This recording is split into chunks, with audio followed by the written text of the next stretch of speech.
ষড়যন্ত্র করে মামলাগুলোর মেরিট নষ্ট করা হচ্ছে। সুতরাং এবং এখন পর্যন্ত আন্তর্জাতিক অপরাধ ট্রাইব্যুনালের উল্লেখযোগ্য কোনো কাজ আমরা দেখতে পারি নাই।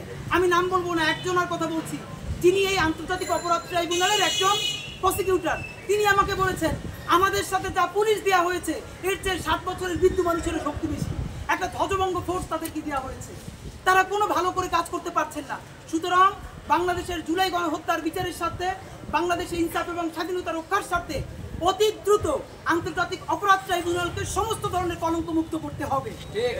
এই মামলা থেকে ডাক্তার সাদি সহ আমাদের দারোয়ান ভাই এবং অন্যান্য যারা গ্রেপ্তার তাদের সকলের নাম প্রত্যাহার করতে হবে।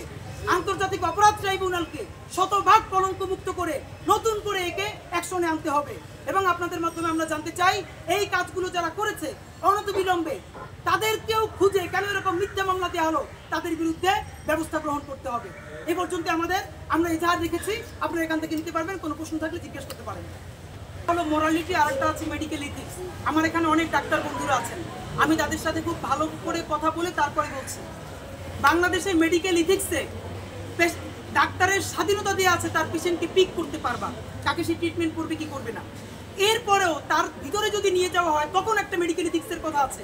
রাস্তায় লাশ পড়ে থাকলে বা গুলিবিদ্ধ পড়ে থাকলে তাকে সেই হসপিটাল ট্রিটমেন্ট দিবে কি দিবে না, মানবতার প্রশ্ন ভিন্ন। আইনে তো এটা নিয়ে কোনো কথা নাই।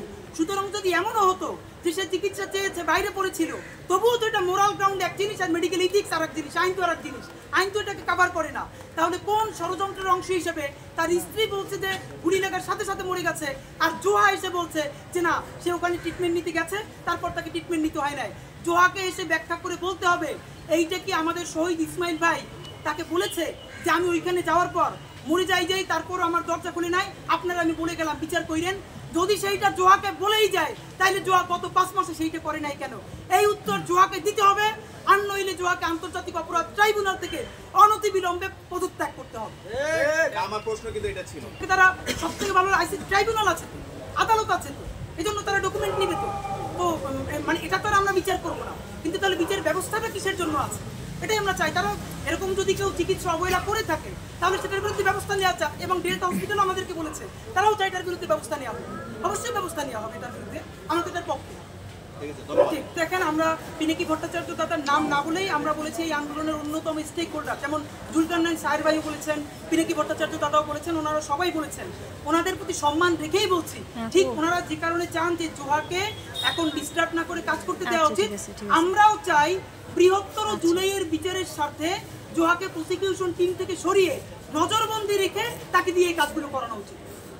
এবং সেটা একটু প্লিজ স্যার বলবেন। ধন্যবাদ ইনকিলাব মঞ্চ সহ